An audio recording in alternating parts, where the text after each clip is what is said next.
Hello guys, welcome my YouTube channel. तो आज देखेंगे डिबेट में एक बाबा से एक मुसलमान कैसे बात कर रहे हैं, उसका आंसर और क्वेश्चन कैसे हो रहा है। तो चलिए बने रहिए और देखते हैं, स्टार्ट करते हैं। मांस खाना सही मानते हैं आप? कुर्बानी या खा सकते हैं तो इसमें मेरी नजर में कोई गलत बात नहीं। ठीक है, आप यदि रीजन दे रहे हैं तो नहीं, ठीक है। रीजन मैं आपकी बात को काट नहीं रहा ना, हूँ, ना। साइंटिफिकली एक प्रूफ है। हाँ। ऐसी मुझे अगर कोई मारने आएगा तो मैं तो मारूंगा। हमारे हाथ में यदि माला है तो समय आने पर भाला भी हो सकता है। मैं कश्मीर से हूँ। कश्मीर। जी। जी, अब मैं प्रयागराज में रहता हूँ 20 साल से। जी। सबसे पहले आपका और अधीक्षक महोदय का बहुत बहुत धन्यवाद, जिन्होंने हम लोगों को इंसान समझा। बाहर की दुनिया से जब भी कोई जेल में आता तो बाहर की दुनिया से, बाहर के समाज से कट जाता है, जी। हीन भावना से देखा जाता है। जी। मगर अधीक्षक महोदय ने आपको यहाँ लाके हम लोगों को आज एहसास कराया कि हम लोग भी इसी समाज का एक हिस्सा है। बिल्कुल। इसके लिए बहुत बहुत धन्यवाद। आपसे जानना चाहता था मैं, जी। अधर्मी और धार्मिक, इनमें दोनों में फर्क क्या है? धार्मिक किसको कहते हैं और अधर्मी किसको कहते हैं? धार्मिक और अधार्मिक, जी धर्मी और अधर्मी जी किसे कहते हैं? जी जो दूध पीता हो वो तो धार्मिक है, जी जो शराब पीता हो वो अधार्मिक है, जी जो गाय को माता मानता है जी वो धार्मिक है, जी जो गाय की हत्या करता है वो अधार्मिक है। जी जो जीव मात्र में दया रखता हो, सबके प्रति दया, जी जो चींटी से लेकर हाथी तक पर दया करता हो, सब पर दया का भाव जिसका है वो धार्मिक है। और जो क्रूर है, जो सबको मारना चाहता है, काटना चाहता, वो अधार्मिक है। जी। अब जानना ये चाहता हूँ जी। कि बताया जाता है, आप ही कहते हैं कि किसी की हत्या या किसी के बुरा नहीं सोचना चाहिए। जी। इसका मतलब है कि अक्सर हमने देखा है भजनों में या आखिर में पूजा में होता है कि अधर्म का नाश हो। हाँ। तो अधर्म में कौन लोग आते हैं? अधर्म में वही सब लोग आते हैं जो गलत काम करते हैं। मतलब पूरी दुनिया में। जी। तो उनका नाश करना, ये कहना ये उचित है? क्या नाम है आपका? हयात मोहम्मद शौकत। हयात मोहम्मद शौकत जी।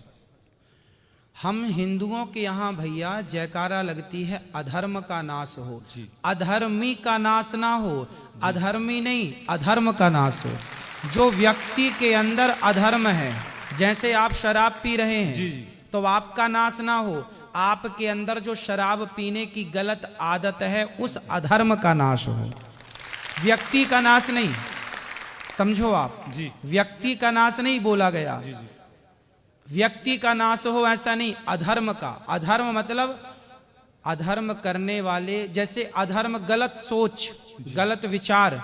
जैसे दूध पीना धर्म है, शराब पीना अधर्म है। तो शराब मत पी भैया, पी रहा है तो छोड़ दे और दूध पर आ जा।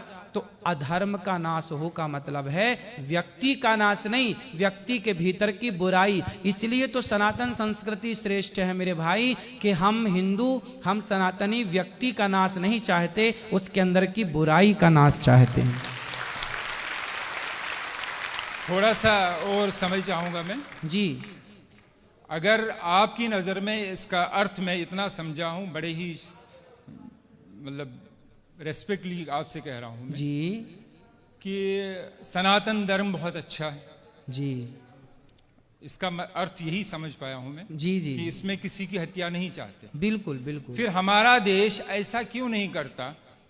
हथियारों पे करोड़ों नहीं अरबों रुपया खर्च किया जाता हथियार खरीदने के लिए। ठीक है। किस लिए खरीदा जाता है हथियार? जी। गुरुजी, जी।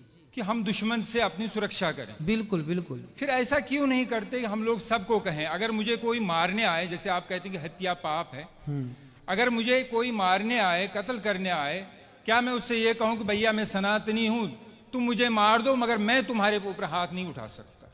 ना, इसकी परिभाषा समझनी पड़ेगी। हमारे हाथ में यदि माला है तो समय आने पर भाला भी हो सकता है। यदि हमारे मन में, देखिए, हमारे हृदय में दया है, हमारे हृदय में दया है, कायरता नहीं है। हम आपको देखेंगे कि आप दया के योग्य हैं, तो आप पर दया करेंगे, और यदि देखेंगे कि आप दया के योग्य नहीं हैं तो घर में घुस के हनुमान जी लंका भी जलाते हैं। नहीं, मुझे अभी सवाल करना है बेटा। हम यहाँ जेल में जी सब लोग जितना प्यार से सद्भावना से जेल में रहा जाता, मुझे लगता आजकल बाहर की दुनिया में नहीं रहा जाता। बिल्कुल सही कह रहे हैं आप। मगर यहाँ 2-3 दिन से मैं देख रहा हूं, जैसे आप भी थोड़ा सा ये कह रहे हैं, कुर्बानी की बात उठी जी जी कि कुर्बान हत्या, बार बार यही बात आ रही है। जैसे मैंने आपसे कहा है कि अगर कोई भी, अगर हम अपने देशवासी सब लोग या के यहाँ के हमारे जो बड़े हैं, नेता हैं, प्रधानमंत्री हैं, वो अगर सब दूसरे देशों से फिर कहे कि भाई हमें हथियार नहीं खरीदनी, हम सनातनी, हम किसी को नहीं मारेंगे, तुम भी हमसे दुश्मनी ना रखो। मारेंगे की बात नहीं है जी। हमारे भगवान श्री कृष्ण ने अर्जुन हथियार डाल दिए थे, जी मैं महाभारत नहीं लड़ूंगा। जी आपने महाभारत के बारे में कुछ सुना है? अर्जुन के बारे में कुछ सुना है? हल्का हल्का थोड़ा सा। अर्जुन नाम के एक हमारे यहाँ भक्त हुए हैं, उन्होंने महाभारत का युद्ध हुआ तो उन्होंने हथियार डाल दिए कि जी मैं युद्ध नहीं करूंगा, क्योंकि सामने मेरे गुरु हैं, मेरे पितामह हैं, मेरे अपने भाई हैं, मैं उन पर कैसे धनुष चलाऊंगा, बाण चलाऊंगा। तब भगवान ने कहा तू क्षत्रिय है, कर्मण्येवाधिकारस्ते मा फलेषु कदाचन, तू कर्म कर, तू क्षत्रिय है, क्षत्रिय का धर्म है युद्ध करना। हम बेवजह किसी को नहीं मारते भैया, हम बेवजह किसी चींटी को भी, हमारे यहाँ दाना डालने की परंपरा है, कुत्ते को रोटी देने की परंपरा है, गाय को रोटी देने की परंपरा है, कबूतरों को, पक्षियों को दाना डालने की परंपरा है। वे वजह किसी को नहीं मारते, पर कोई छेड़ता है तो छोड़ते भी नहीं है। बेवजह मैं मानता हूं कि नहीं मारा जाता किसी भी धर्म में नहीं। हाँ, हमारे कुरान में भी लिखा है कि एक मानव की हत्या पूरे मानवता की हत्या है। बिल्कुल सब धर्म, ये आप भी मानते होंगे कि कोई भी धर्म किसी को मारने की इजाजत नहीं देता। बिल्कुल, बिल्कुल। धर्म कोई भी बुरा नहीं।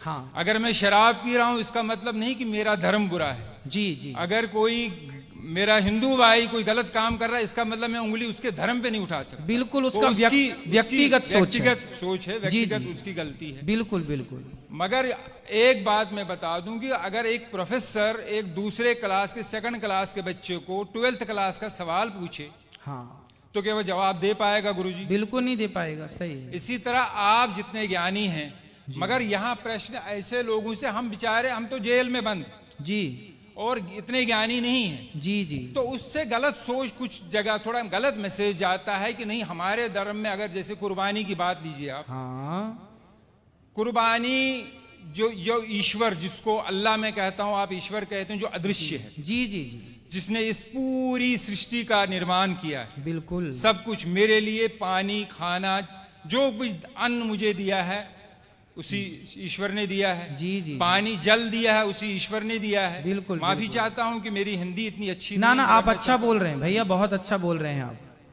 जो कुछ भी इस धरती पे है एक मनुष्य के लिए दिया है। जी जी, अब मैं इतनी बात जानता हूं कि अगर वही ईश्वर जी, और एक तरफ मेरे पिताजी हों और एक प्रश्न करें कि मैं तुमसे कुछ चाहता हूं, और मुझे उस टाइम किसकी माननी चाहिए?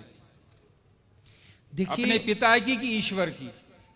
या मैं आपसे सवाल नहीं कर रहा हूं। हाँ, मेरी नजर में मुझे उस टाइम उस ईश्वर की माननी चाहिए जिसने ये सारी धरती, जिसने सारी फैसिलिटीज मुझे दी हैं। तो मेरा ईश्वर, मेरा अल्लाह मुझसे कह रहा है कि देखो मैंने तुम्हारे लिए सब कुछ दिया है, तुम्हारे इतने प्यारे माँ बाप दिए, सब कुछ दिया है, और सब कुछ मेरा ही है। चाहे इस दुनिया में बकरी, जो भी जानवर भी हैं, वो भी मेरे हैं। अब तुमसे मैं कुछ मांगता हूं, अच्छा, तुम मेरे लिए कुछ दान कर सकते हो जी। इंसान की नहीं मांग रहा, जो हमारे प्रॉफिट जो रह चुके हैं उन्होंने उनको अपने बेटे को दिया था। जी जी, मगर उसके बाद कहा गया है कि तुम मेरे लिए कुछ कर सकते हो। मैं तो उनके लिए, अपने अल्लाह के लिए जान भी दे सकता हूँ। जी जी, तो उसके बदले मैं जो हुक्म मिला है कि आप ऐसा कीजिए, ये दान किया कीजिए, तो ये सिर्फ इसलिए है कि एक प्रथा है कि मैं हमेशा हर पल तैयार हूं।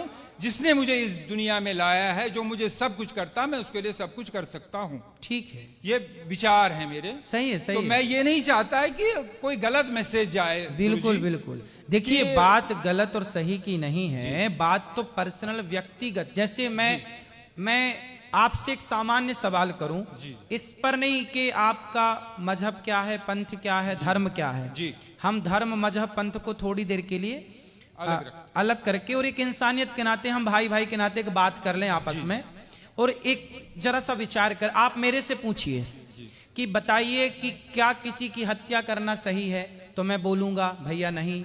ऐसी मैं आपसे पूछता हूं एक भाई के नाते, एक सामान्य चर्चा के नाते, कि बताओ किसी की हत्या, हम भगवान को, अल्लाह को अभी इस बात से अलग रखें, बस एक सामान्य दृष्टिकोण से बात करें कि बताओ, आप मेरे से पूछे, अभी आपने पूछा मेरे से, तो मैंने बताया कि हत्या करना गलत है।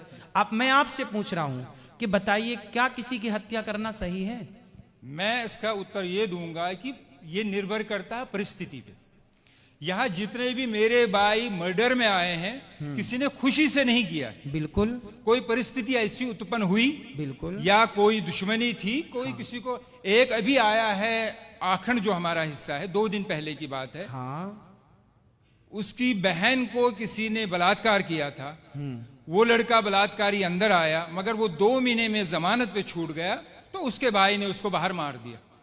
मैं ये नहीं कह रहा हूं कि वो हत्या सही है, करना सही है, मगर परिस्थिति ऐसी होती है। और एक अफसोस की बात है, ये यहाँ में प्रशासन की, कौन से प्रशासन, जो बाहर का कानून व्यवस्था हमारी बिल्कुल, है, बिल्कुल। कि वहां गरीब बेचारा तो मारा जाता है, अमीर पैसा देके निकल जाता है। इस देखो, ये आपने भी देखा हो। आपने अभी बताया कि जैसी परिस्थिति में किसी ने मर्डर कर दिया, परिस्थिति में किसी ने गलत किया, तो परिस्थिति में गलत कर दिया, पर यहाँ जितने लोग हैं, मैं आपसे भी पूछूं कि आप यदि किसी का मर्डर करके आए हैं, तो क्या यहाँ से जाने के बाद आप फिर वो गलती करेंगे? नहीं। तो अगर नहीं, अगर परिस्थिति वैसी, मुझे अगर कोई मारने आएगा तो मैं तो मारूंगा। हाँ, लेकिन यूं ही आप तो किसी की चढ़ाई नहीं करेंगे ना। ऐसे तो पागल नहीं है ना कि हम किसी को भी, जैसे कहा बस गया वही तो है कि मजबूरी थी, चींटी को भी पैर मतलब देख के। बिल्कुल बिल्कुल। फिर करोड़ों की कंपनियां ऑल आउट क्यों बेचती है? वो मच्छरों को मारने के लिए दवाई क्यों देती, कॉकरोच को मारने की दवा क्यों देती जी? उस पर बैन लगा दे फिर सरकार जी, क्योंकि वो तो दवाई बेचती है और करोड़ों रुपए कमाती है। फिर तो किसानों को, अगर यही है सनातन धर्म में कि नहीं मारना चाहिए, हाँ। मैं अपने प्रधानमंत्री से अपील करता हूँ, गुजारिश करता हूँ कि ऐसी कंपनियों को बंद कर दो जो इन जीव जंतु के मारने की दवाई देती। देखो जितने की जरूरत है, अब जैसे हमारे यहाँ 5 जो छोटे छोटे पाप हैं, जैसे हम झाड़ू लगाते हैं तो बहुत सारे चींटियां मर जाती हैं। हम लोग बारिश गर्मियों में घड़ा में पानी भरते हैं तो ठंडक के कारण बहुत सारी चींटियां आती हैं, मर जाती हैं। हम लोग लकड़ी और कंडा समझते हैं, गाय का सूखा गोबर, उसको ओपले बोलते हैं। क्या बोलते हैं आप? ओपले। जैसे घर में चूल्हा, आजकल तो गैस का जमाना है, आज के 100 साल पहले लोगों की रोटियां घर के चूल्हे पे बनती थी। चूल्हे पर लकड़ी और कंडा, ओपला लगाया जाता था। उस ओपले में बहुत सारे जीव जंतु होते थे कि नहीं? तो वो मारे जाते थे जब हम रोटी बनाते थे। तो ऐसे कुछ सामान्य पाप हैं जो हमसे नित्य होते हैं। जैसे हम चल रहे हैं, चींटियां मर जाती हैं। किसान खेत में चने बोता है, इल्ली लग जाती है तो दवाई का छिड़काव करके इल्लियों को मारना पड़ता है। मारना पड़ता क्योंकि वहां मारने की इच्छा नहीं है, वहां पर मजबूरी है। बात समझ रहे हैं? किसान यदि इल्ली ना मारे तो इल्ली पूरी फसल मार देगी। यदि आप लकड़ी और कंडे की, चींटी और लकड़ी और कंडे के जीवों के लिए सोचें तो आप भूखे मर जाएंगे, रोटी बना ही नहीं पाएंगे। तो जो सामान्य पाप होते हैं आपसे हमसे, वो जानकर नहीं करते हम, वो मजबूरी है। बात समझ रहे हैं आप? वो मजबूरन करना पड़ता है। हम किसी को यूं ही नहीं मारेंगे, मजबूरन हमें, हमारी सेना बंदूक लिए घूम रही है ना, कि मजबूरन जरूरत पड़ने पर अटैक होगा। उसी तरह से हम जानबूझकर किसी को नहीं मारते, मजबूरी पे मारना पड़ता है इल्ली को, मच्छर को, मक्खी को। उसी तरह मजबूरी है तो इनको मारा गया। हम बेवजह नहीं मारते किसी को। बात ये नहीं है कि आप क्यों मारते हैं, बात ये है कि वे वजह क्यों मारते हैं। बस बात ये है, वे वजह। वही मैं भी कह रहा हूं ना कि ये गलत धारणा है कि हमारे धर्म में शायद किसी को बिला वजह मारा जाता है। जी। ऐसी धारणा बाहर न जाए। हर धर्म, कोई भी धर्म नहीं सिखाता। हाँ, बस बात भाई यही है। ताली बजा रहे हैं कि आपकी बात पे सही बात है, मगर किसी भी धर्म में, हमारे धर्म में अगर ये मुझे एक जिसको लाइफ साइकिल कहते हैं, जी जी जीवन चक्र, जी, कि ये चीजें हैं, अगर पेड़ काटना भी पाप है, हाँ मगर रबर, अगर पेड़ ना काटा जाए, रबर ट्री जो होता है, तो गाड़ियों के टायर नहीं बनेंगे। बिल्कुल बिल्कुल, जिस वो आवश्यकता है, जिस गद्दी पे आदमी बैठ, आवश्यकता है, बिल्कुल। तो रीजन है। मगर जब मारा जाएगा, जब वो जानवर काटा जाएगा, तभी उसकी खाल निकलती है, तभी उसको, बहुत से लोगों का जीवन चलता है, जूते चमड़े का कारोबार, ये सब चलता है। तो उसी ऊपर वाले ने दिया है, उसी ने अगर हमें परमिशन दी है कि आप इसको मार के कुर्बानी या खा सकते हैं, तो इसमें मेरी नजर में कोई गलत बात नहीं। ठीक है, आप यदि रीजन दे रहे हैं तो ठीक नहीं, है। रीजन, मैं आपकी बात को काट नहीं रहा ना, हूँ, ना। साइंटिफिकली एक प्रूफ है। हाँ। गुरु जी, आखिरी बात कर रहा हूँ जी जी जी, कि जो शाकाहारी जानवर होता है, उसके जो टीथ होते हैं, दांत होते हैं, वो सपाट होते हैं जी। और जो मांसाहारी होता है, चाहे वो कुत्ता हो चाहे वो शेर हो, जो मांस खाता है, जी जी, उसके 4 दांत नोकीले होते हैं। जी मगर ऊपर वाले ने मनुष्य को भी 4 नोकीले दांत दिए हैं। रीजन यही है कि अगर सिर्फ दुनिया में, सिर्फ मैं मुसलमानों की बात नहीं कर रहा हूं, अमेरिका में क्रिश्चियन है, जूस हैं, जितने भी धर्म हैं, सब में खाया जाता है। क्या मांस? जी, नहीं तो मांस खाया, और हर किस्म का मांस खाया जाता है। मांस खाना सही मानते हैं आप? जब परमिशन, जब मुझे मेरे ईश्वर ने, जिसने मुझे जना है, उसने परमिशन दी है, तो तब हाँ, तो मैं कोई बात माना नहीं आपके हिसाब से सही है, पर हम हिंदुओं के हिसाब से, हम देखो मांसाहारी जो कुत्ता होता है ना, जितने भी मांसाहारी जानवर हैं वो जिह्वा से पानी पीते हैं। कुत्ता चाट कर पानी पीता है, शेर चाट कर पानी, बिल्ली चाट कर। लेकिन जो शाकाहारी जानवर हैं, बकरी है, गाय है, ये होंठों से, मुंह से पानी पीते हैं। अब आप बताइए कि आप मुंह से पानी पीते हैं कि जिह्वा से चाट कर पानी पीते हैं?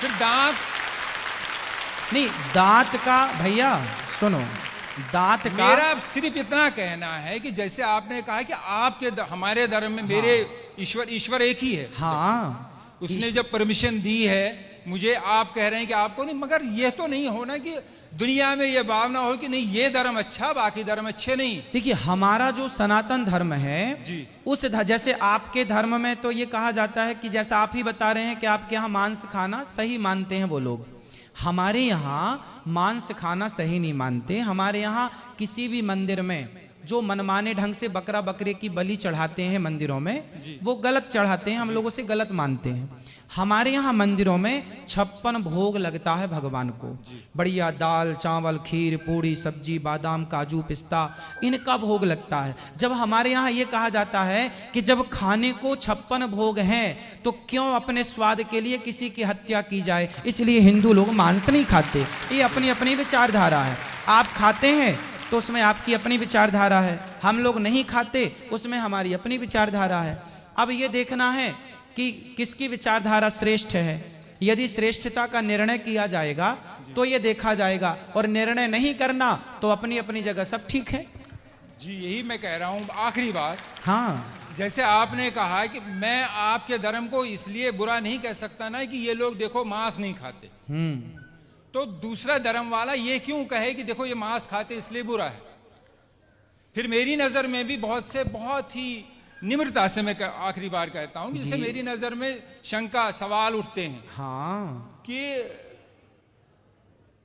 ये शायद मुझे पता चला कि शायद आपने जवाब दिया है। जी। हमें बचपन से सिखाया जाता है कि चोरी, मैं सब भाइयों से, कोई मेरे दिल में कोई ऐसी बात नहीं है। नहीं नहीं, आप बिल्कुल बात करिए भाई की तरह। कोई चोरी 5 पैसे की हो या 5 लाख की चोरी होती है, बचपन से स्कूलों में भी सिखाया बिल्कुल बिल्कुल बिल्कुल। फिर क्यों एक चीज, भगवान कृष्ण जी के बहुत से गुण होंगे, मगर बार बार ये माखन चोर क्यों कहा जाता? हर बच्चा चोरी करता, इसका मतलब ये नहीं कि मेरा बच्चा बचपने में चीनी चुराता था तो मैं उसको बड़ा होके उसकी शादी भी होगी मैं उसको कहूँ ए चीनी चोर, अबे चीनी चोर। सुनिए सुनिए सुनिए, तो क्या है, ये तो मेरे दिल में अजीब ना आता नहीं, चोर क्यों मैं कहा उत्तर जाता? दे दूं आपको। आपने बोला 5 पैसा चुराए या 5 लाख चुराए, पर भगवान कृष्ण हमारे माखन चुराते हैं। माखन ना 5 पैसा है ना 5 लाख, खाने पीने की चोरी नहीं मानी जाती। वही मैं भी कह रहा हूं, मगर फिर और हमारे यहाँ भगवान कृष्ण को ना चित्त चोर कहा गया है। क्या कहा गया है? चित्त चोर। चित्त चोर।